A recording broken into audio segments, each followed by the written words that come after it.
This is interesting. Tucker Carlson interviewed Matt Gaetz. Now, you guys know Matt Gaetz is no longer in Congress. At one point, he was considered for attorney general under the Trump administration.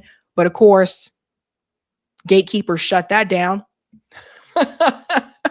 But Matt Gaetz was spilling a little bit of tea on his interview with Tucker Carlson about the underage girl situation. And for the longest time, when I read about this story, the story was that Matt Gaetz was with an underage girl or transported an underage girl, etc. And he was called all these kind of names. This is the first time I heard his side of the story, and that side of the story includes blackmail. So everybody needs to hear this because this was kind of wild. Let's get into it. So I want to get to something. So you sponsored this bill in the Congress in 2024 last year that would have pulled the United States finally out of Syria. And of course it didn't pass. Did it even get to a vote? Yeah, I was able to force a vote on it really? under our rules. Yeah. I mean, it lost by a margin of 2-1. I didn't even have a majority. At least. Oh, of course. But the fact that you did that, which, by the way, for people who aren't from Washington, that's like a radical act. That's like Tea Party level. You know, it's like throwing the tea in Boston Harbor. That's like no one would do that. Poor Tulsi Gabbard once said, like, why do we have to be in Syria? And they spied on her and kept her off commercial airplanes for saying that. So forcing the vote. Imagine that. Imagine that little mission that, you know, progressives were asked to do, forcing the vote. It was a ballsy thing to say, but you've always had this kind of like, you know, independent cast to your thinking. It's been very obvious for a long time. Several years ago, your life got completely blown up. It sounded like you were going to jail. People started calling you a child molester. You're a child molester. I was attacked for talking to you, which is kind of funny. Normally people are attacked for talking to me, but I was attacked for talking to you. And but at the heart of that story was foreign influence. And I've never heard you describe what exactly happened there. So in one sentence, news broke in the New York Times that the House Ethics Committee? No, this was I got news that the Department of Justice. Oh, sorry, it was DOJ. It was a criminal investigation. Was investigating me, and obviously I knew that the allegations were false. That someone was You'd be in jail right now if they were true. Obviously, and you and Andrew Tate would both be in jail. So stop with the bullshit. And by the way, like no one has ever even made an accusation against me in any forum in which I can depose witnesses, do cross-examination, review records. So like, that's how you know the allegations against me are false. No one is ever willing to make them in any forum where I'm allowed to fight back, where I have any of the tools that you would haven't get been charged and brought to process. Court. So like charged, sued, anything. And so I've never been sued on the basis of this. No, of course not. And if anyone were to sue me, a human being would have to stand up and make an accusation against me and have their name behind it. That's never happened. Who is the person who has publicly accused me of misconduct regarding women? It doesn't exist, right? It is just an op. And it was an op to silence me. And Israel was involved. And I hate to say that. I was shocked to learn it. But there was a consulate official. Okay, this. Pause. Ding, ding, ding, ding, ding. Well. Once again, who was involved? So now we're hearing the other side of the story. And more people need to share this. And I put this message out to liberals as well. We can all have our opinions about the Republican Party. We can have our opinions about Tucker Carlson, about Matt Gaetz. But I think it is only fair that now people start sharing the other side of the story. Because what I noticed is a lot of people like to make it partisan. And so a lot of people jumped on this and were like, he was with this underage girl. Look at what he did. And one of the ways that they go about blackmailing people is by using something like that. So according to Matt Gaetz, Israel was behind this. Let's go back just a little bit before he threw his hands up in the air. Never heard you describe what exactly happened there. So in one sentence, news broke in the New York Times that the House Ethics Committee?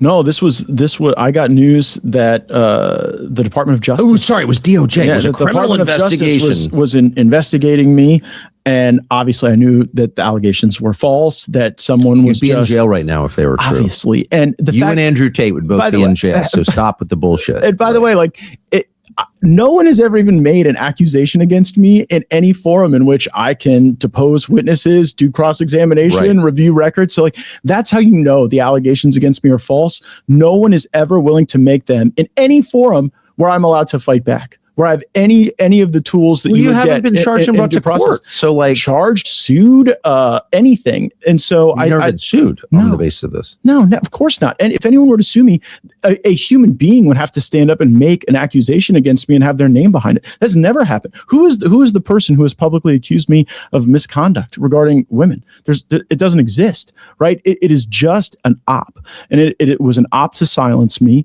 And Israel was involved. And I hate to say that. I was shocked to learn it, but there was a consulate official. Okay, this is amazing. So this is the charge that you were like trafficking underage girls. Absurd. And I don't even know what the charge was, but that was the headline. Matt Gaetz traffics underage women. It's like, oh my gosh, can't talk to Matt Gaetz anymore. Well, for us, the shocking moment was when my father, who's a prominent person in our community, got outreach from someone he had never met that said that there were pictures and images of me with underage prostitutes, and my dad needed to meet with these people right away. And so my dad, somewhat surprised and concerned, goes and talks to these people and says, "What in the world are you talking about?" And they said, "Well, Mr. Gaetz, we need $25 million from you to go and rescue a spy that is being held in Iran. And if you do that, we can make these things about your son go away." Which was crazy and wild. We did what any reasonable people would do. We went to the FBI and said that we were being extorted by these folks with their false claims. And we later learned that this consulate official working for the Israeli government was sending text messages to Scott Adams, of all people, the Dilbert cartoonist, saying they were expecting my father to furnish this $25 million payment, and that would be evidence of my consciousness of guilt. For the American Why would they think that Matt Gaetz' dad would have $25 million? That's a lot of money. Bebel said his dad is loaded. That's a lot of money. Not 25,000, $25 million. And why isn't this everywhere? Because Matt Gaetz is not in Congress anymore. He hosts a show on OAN. He brings on different voices. He brought on Abdel Halem, who's been on this show before, to give the Palestinian perspective and stuff like that. So he's criticized Israel on OAN many times, more so recently.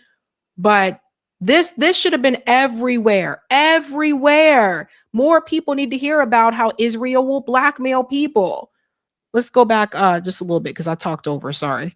Which was crazy and wild. We did what any reasonable people would do. We went to the FBI and said that we were being extorted by these folks with their false claims. And we later learned that this consulate official working for the Israeli government was sending text messages to Scott Adams, of all people, the Dilbert cartoonist, saying they were expecting my father to furnish this $25 million payment, and that would be evidence of my consciousness of guilt. For the American FBI agent grabbed on an Iranian island maybe 18 or 19 years ago. And I don't know anything about this person. I don't know if the person's dead or alive, but it was troubling and concerning to me that someone who was getting paid by the Israeli government was involved in a criminal shakedown of a U.S. congressman. And that's why people need to register with FARA. This is why I support that. Like, this is something I agreed with MTG on, that people working for Israel, getting paid by Israel, they need to register with FARA. That includes all those influencers, by the way, that are getting paid $7,000 per post. They need to register with FARA. This is why that is so important. It's just utter, and it's not just Matt Gaetz. You see everything with the Epstein files. Like, Israel's been blackmailing a lot of people for a long time. Long time. They had spies right here in the United States. went to jail for this. The person who conveyed this message to my father pled guilty to the attempted fraud. And surprisingly, there was never really an effort to figure out what the government of Israel's involvement was in this matter. But you know that the So thank you, Eric, his father, Don Gaetz, has a fortune, according to Forbes, of $35 million. And they wanted him to pay $25 million. government of Israel was involved because this was an Israeli government official who was involved in this? Yes, a person who his name's Jake Novak. I think he currently works for Real America's Voice, and he sent text messages. What? Yeah, that's the name of the official, and he sent messages to Scott Adams saying that he was involved in this scheme that was later deemed a criminal scheme to shake down my family. So what based on happened these to false him? allegations? He got a television show. See? Come on now. I didn't know any of this. I'm not playing dumb. I really. This is the other type of gangster that I was talking about, the gangster's paradise, right? So what we see more and more, especially in this country, is people who misbehave, people who break the law, but they are with the right people, or they're powerful, or they're in powerful circles. They're not held accountable for what they do. They're not punished. They're rewarded. So they gave Jake Novak a television show after doing all this. Similar thing with Epstein. He kept getting more and more money. After being called out by multiple women, after being reported by multiple women, even going back in the 90s, he kept getting more and more money. Didn't know that. Have you ever talked to him about it? I have attempted to figure out, because obviously I still have a lot of unanswered questions about why he was working for a foreign government and trying to shake down my family. Well, what's the answer, do you think? Well, some have shared with me their concern that this was a consequence of some of the votes and positions I took in the Congress. I represented one of the most military-heavy districts in the entire country. I think number one. Yeah, right up there. And I saw these wars in the Middle East that my neighbors and friends had fought in as unworthy of our best, unworthy of the disruptions in parenting and the divorces and the injuries, suicides. Yeah. And so I took the position that we should be less entangled in these things. And I think that really shocked a number of people who thought I would be more of a neocon coming from the district I came from. And I think that, with like the Israel influence operation, it's always fire and ice. It's always outreach followed by consequence, and then outreach, and then consequence. Even to this day, there was someone who just appeared and offered to pay me a bunch of money to go to Israel and give a bunch of speeches. And, you decline those offers when you don't feel they're appropriate. And then lo and behold, it's like Greenblatt on the other side of the operation calling you an anti-Semite. Speaking of that, we'll come back to this in just a second. Tucker Carlson obviously is not a politician, but look what just happened. Speaking of what Matt Gaetz said, Stop Anti-Semitism just named Tucker Carlson as Anti-Semite of the Year. Like, people cannot take this organization seriously. Look at this.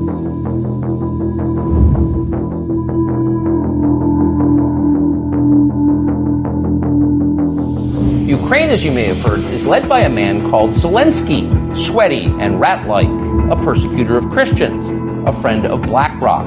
Jesus shows up and he starts talking about the people in power. And I can just sort of picture the scene in a lamplit room with a bunch of guys sitting around eating hummus, thinking about what do we do? And there's always one guy with the bright idea, and I can just hear him say, I've got an idea, why don't we just kill him? Well, Christian Zionists, like, what is that? Right. And I could just say for myself, I dislike them more than anybody. The main challenge to that, the big challenge to that, is organized Jewry in America. For over 2 years. Pause here for a second. Why are they only calling out Tucker Carlson for interviewing Nick Fuentes when a lot of people have interviewed Nick Fuentes? Anybody ask this question? Dave Smith has interviewed Nick Fuentes. Piers Morgan just interviewed Nick Fuentes, although Piers Morgan has been very Piers Morgan, I thought did a really good job because he went after him, right? But Dave Smith, Pierce Morgan, of course, Tucker Carlson. Who else's show have you guys seen? A lot of people have interviewed Nick Fuentes. Why are they only mentioning Tucker Carlson? Yes, thank you, FM. Yeah, Candace Owens interviewed Nick Fuentes. Glenn Greenwald interviewed Nick Fuentes. So why are they only mentioning Tucker Carlson? Years, Israel has murdered tens of thousands of children on purpose.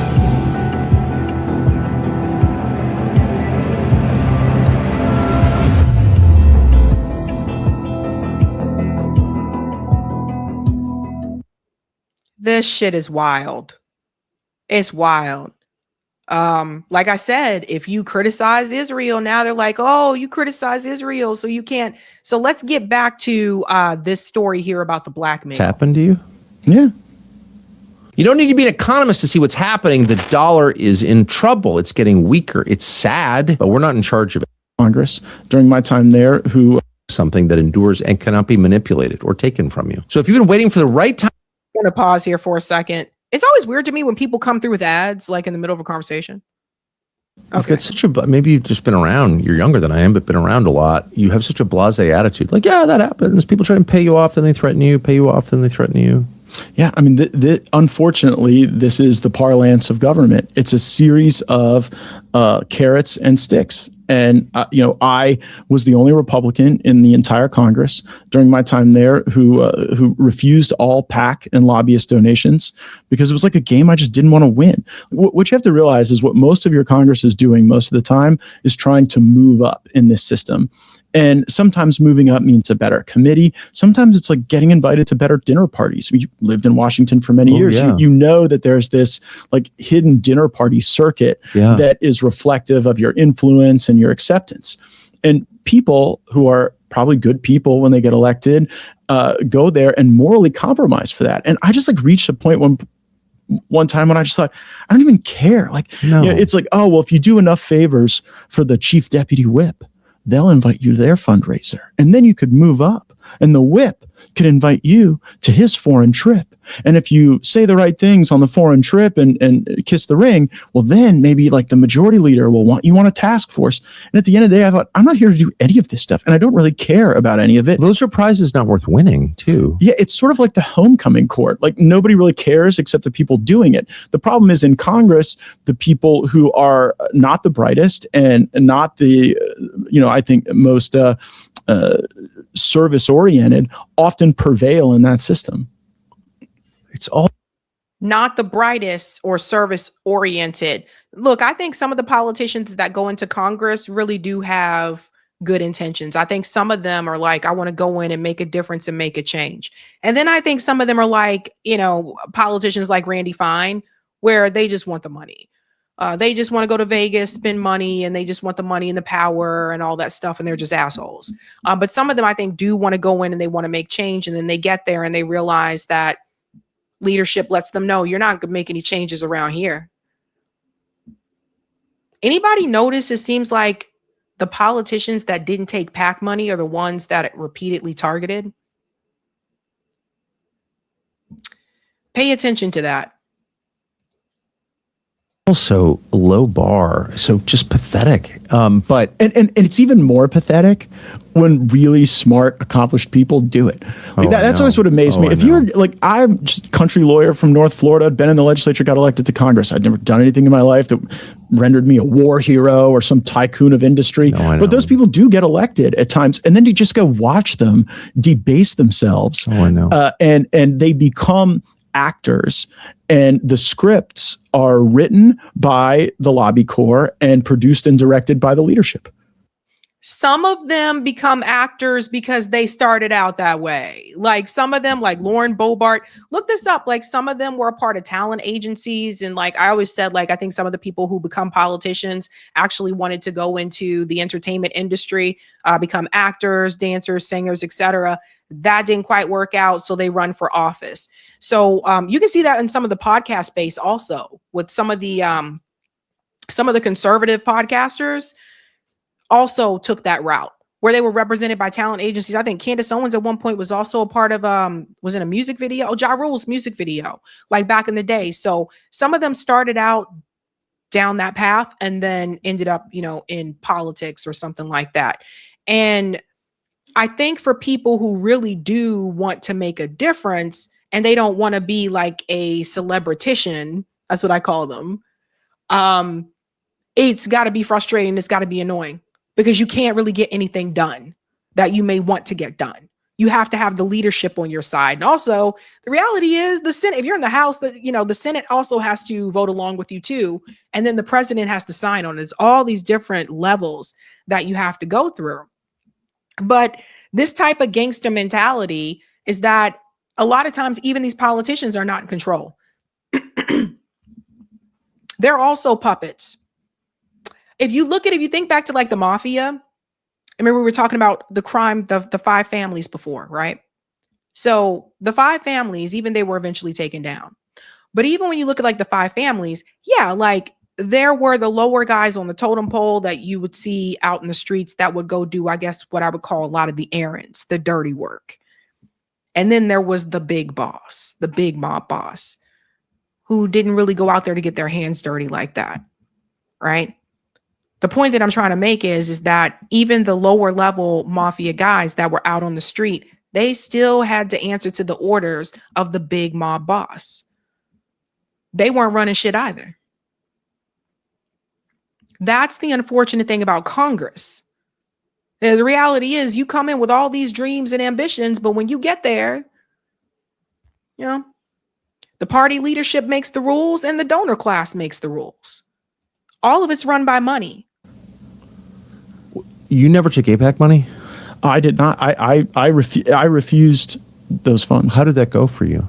I just, Well, I guess you ultimately got blackmailed. I didn't become attorney general. No, but I forgot. But that wasn't precisely about AIPAC for me. That was just about all of it. I even had groups like DNRA or Right to Life that I was largely aligned with say, well, will you take our PAC money? And the whole thing seemed untoward. Like, how do you take money from people who have a specific interest, at times hundreds of thousands of millions of dollars, and then go stand at the fish house in Pensacola, Florida, and tell people you're not influenced by it? I couldn't perform the act anymore. Now, there are other throughout my time in Congress, there are other kind of accommodations you have to make. Like, I had to be there, willing, able. Anytime your bookers or anybody else's bookers would call and say, come be on television, because my theory was if I wasn't going to have the resources to buy ads, just go be on TV a lot. And, that comes with its own compromise to your life and your overall operation. Right. Well, life is just. What did politicians do before ads? Like back in the day, when people were running for office or they're running for re-election, what did they do before you had to have TV ads? What did they do? Because see, a lot of the money that goes into campaigning is advertising, and it does become expensive. Just like a 30-second TV spot can be expensive. So I'm just asking, like, what did they do? Word of mouth, right? They went out onto the street. They talked to people face to face. They knocked on doors, like way before these commercials. Some people are saying in the chat, meet the people, rallies. You don't have TV ads in Sweden. Posters, newspapers, speeches, right? So it was done the old school way. And I think maybe we should get back to that, to be honest with you. It's become one big money-making scheme. It's like you have to pay all this money for this ad for 30 seconds that someone may or may not see because maybe they got up to go to the bathroom really quick when the commercials came on. I don't know. It's things like that. So that's going back to the grassroots. And I want you to hear what he said about the attorney general piece, because I thought that part was important too, because people were asking, why didn't he get that? Why did he walk away from the attorney general part? Not a tragic case by any sense. I wish I would have had the chance to be attorney general. I said a lot of bad things about senators over the years that made that impossible for me to achieve. So walk us through that. So Trump announces you're going to be AG. And I have not campaigned for the position. To be clear, loved President Trump and was there to support his transition as a friend, a confidant, someone who had been there during the tough times in his first term. I mean, the real reason I was hanging around the transition is because I remembered what it was like when you had a good amount of the cabinet hoping that Donald Trump was a criminal and wanting to install Mike Pence. And for sure, the nightmare that was. So I was there to be a trusted friend. And Charlie Kirk and Stephen Miller and I had talked to a number of people who wanted to be attorney general, and we were presenting some of those ideas to the president. I was advocating for a different person to be the attorney general on a plane ride with the president, and he just sort of, as he has a tendency to do, said that wasn't who he wanted, and he wanted me to do the job. And you had no idea this was coming? No, none. And it was. So you're telling Trump, actually, I think you should pick so-and-so. Right. And I did tell him if he wanted me to do it, I would do my best job. I would work hard to be confirmed, and that I thought I could lead the department out of some of its darkest days and towards something better. I think Pam Bondi has done a very good job. I know she has her critics. By the way, I would have too. Like if I'd have been the attorney general, there probably would be a whole ecosystem saying I wasn't doing enough. But I actually think Pam Bondi's done a good job. And see, this is the part I wanted you guys to hear, because see, Matt Gaetz still wants to be in the club, right? So he may have been blackmailed by Israel, and he'll talk about that, and he will mention that, we shouldn't be taking money from a foreign agent, etc. But at the end of the day, Matt Gaetz still wants to be in the club, because ain't no way in hell, and you're going to hear this from Tucker Carlson in just a second, ain't no way in hell you can say Pam Bondi's doing a great job right now. And it's not even just with the Epstein files. It's every damn thing. Every damn thing. I think Pam Bondi is also from Florida, like him, right? Maybe they go way back. I don't know. But there's no way I could sit up here and say Pam Bondi's doing a great job. No, she ain't doing no great job, Matt. You ain't got to help her out, Matt. You ain't got to help her out. So Matt Gaetz, I think, doesn't want to go the way of Marjorie Taylor Greene, where Marjorie Taylor Greene finally came to the point and said, Donald Trump called me a traitor. Finally came to that point, and said, no, this isn't right. Like, I'm not a traitor, and I worked hard to, get him in there. And she's received a lot of threats because of it. So Matt Gaetz, he's still going to criticize Israel and America's loyalty to Israel and the money going to Israel, people getting paid by Israel, that type of stuff. But Matt Gaetz still want to be in the club. He don't want to start getting those types of threats that Marjorie Taylor Greene is getting. These are the things that people need to pay attention to. Right? And let's not, because you got to remember, Matt Gaetz, he might be good on the foreign money thing. He got some racial issues that he need to come to terms with, because he said some things that's not cool. He was proud of Daniel Penny, if I remember correctly. You can't say, we're against this violence, and then it's like, oh, but that one's okay. Yeah. So he got some issues there as well. But at the end of the day, Matt Gaetz is showing you he still want to be a part of the club. Listen to what Tucker says about that. I'm here to be her supporter and advocate. Clearly you are here to be her supporter and advocate. I disagree, but whatever. Oh. I think. But let's get into that, Tucker. Wait, but hold on. Okay, sure. I'm not here to attack Pam Bondi, who I know well, and I have always liked Pam Bondi. But you were willing as a sitting member of the Congress and the House to go after your own party when you thought that they were wrong. Yeah, and I think Trump also believed that someone who had been unfairly accused of something and who had endured the grind of that would care about justice. Yeah, would be really interested in fixing it. I mean, I think that's why President Trump asked me to do the job, is because he saw that I could empathize with those who had been treated unfairly, and that I would approach the position with a true sense of justice. I love that. No, I share that view. And I do think the only quality that matters in a leader is strength, not so he can oppress people. Weak people oppress others. Strong people have no need to oppress others or rule over others. They can serve others because they're not compensating for the void within them. And I think you would have been, the best person I can think of, because you've been through it. You didn't collapse. You married a great girl right in the middle of it. You got reelected. Like, your life shows that you were not destroyed by what happened to you. So you are strong by definition. That's what we need. And all of America's problems are downstream from weak men. Obviously, that's why the women are crazy, because the men are weak. So like, let's find a strong one to lead a critical agency. That's my like primitive view of it, but I think I'm right. What happened? Why did you not get that gig? There were a lot of great people I interacted with in the Senate, but at the end of the day, there was a core block of about half a dozen of them who'd said they would never vote for me. And, I could have endeavored to grind that down, maybe win, one or two of them possibly over an extended period of time. But you saw the way courts started enjoining the actions of this administration right off the bat. Pam Bondi did defeat nationwide injunctions as a ruling legal theory. Right. And had we not had her and her team lined up to do that, I actually think that we'd be in a very different position today with the deportation agenda. Yeah. How can... Let me pause here for just a second. So here's the thing. Some of the senators said that they wouldn't support him. Okay. But that didn't stop RFK from proceeding with his appointment and sitting in front of the Senate. That didn't stop Tulsi Gabbard. Remember, RFK and Tulsi Gabbard, there were senators that spoke out against them, that they said, And at the end of the day, they all ended up, even Bernie Sanders ended up voting for him.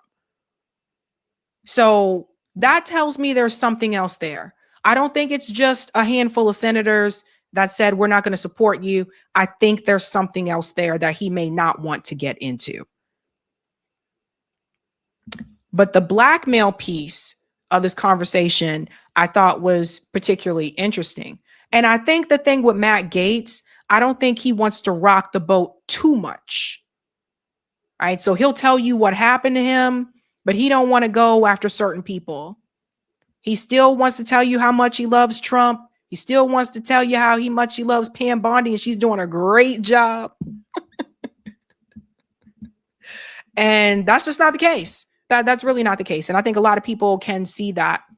But even though he's no longer in Congress, he still wants to be in that club. You don't know what could happen down the road. Matt Gaetz may have future political aspirations that doesn't include Congress. You really don't know. And in order for him to do that and succeed with that, that means that he's going to have to sit up here and still play their game in order to do what he wants to do down the road. We really don't know. And that's why a lot of times you don't see people really come after them the way that others do. And once they do, they try to find ways to push them out. You see what happened with Marjorie Taylor Greene. Once she took the gloves off against Donald Trump, then she's like, all right, that's it. I'm going to resign. We really do live in a gangster paradise. We really do. And that gangster paradise is an elite cabal of rich, wealthy, powerful people. Hey guys, this was a Sabby clip. If you like what you saw, hit that like button and subscribe.